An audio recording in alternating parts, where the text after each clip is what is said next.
Harsh deep. When you're building a network, the instinct is to buy the biggest, most expensive firewall available. But in cybersecurity, there is no silver bullet. If a physical cable is violently pulled from a server, your digital defenses are irrelevant. Relying on a single point of failure is how networks collapse. The solution is defense in depth, layering multiple types of security so that if one fails, the next one takes the hit. The outermost layer is administrative.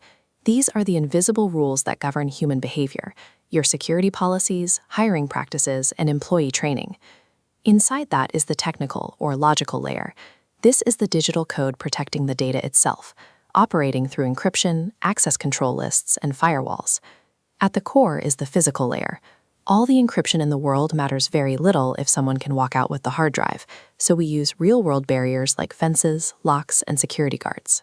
Understanding these three categories is the foundation, but to actually defend a network, you need to know exactly when each control triggers in real time. A true security architecture is a chronological lifecycle that actively reacts to threats as they evolve. Let's test this in practice. A hypothetical threat actor is approaching our facility and targeting our network right now. Our absolute first line of defense is Directive. These controls explicitly instruct people on allowed behavior, like a posted security policy or an authorized personnel-only sign. Next, we deploy Deterrent controls. We want to psychologically discourage a bad actor from even attempting a breach before it starts. For a physical deterrent, we use an imposing 8-foot fence topped with barbed wire, matched with highly visible security cameras. When psychological deterrence fails, preventive controls step in. These are the active mechanisms that physically or digitally block the attacker. A physical preventive measure is an access control vestibule, often called a man-trap. It physically locks an unauthorized person between two doors, stopping progress. On the digital side, a technical preventive control would be an intrusion prevention system actively dropping malicious network packets. Administrative preventive policies, like separation of duties, work similarly to stop fraud before it happens. These proactive controls form our outer shell.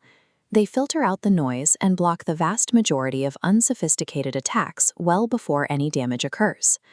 But a dedicated attacker will eventually bypass the fence, slip through the vestibule, and evade firewalls. They are now actively inside the network. This triggers our detective controls. We deploy these systems purely to discover, record, and alert us to unwanted activity the moment it happens. This chart shows how detection spans the layers. In the physical world, it's a CCTV camera recording an intruder in a server hallway. In the digital world, it's an intrusion detection system flagging unusual data traffic. While the alarms are ringing, a critical safety net activates to catch primary failures, compensating controls. A compensating control provides a backup option.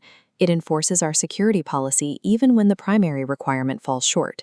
For example, if a legacy database fails to encrypt data at rest, a compensating control encrypts that same data as it moves across the network, saving us from total exposure. During an active breach, detection and compensation don't stop the attack entirely. They buy the organization the crucial time needed to prevent a total system collapse. The threat actor has caused damage. The alarms are blaring. Now the organization pivots to mitigation.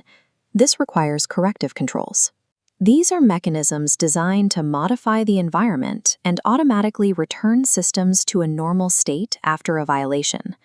A prime technical example is antivirus software, immediately isolating, quarantining, and deleting a malicious file from a workstation.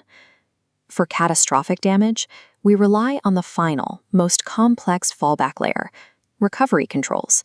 These repair resources and capabilities after severe disruptions.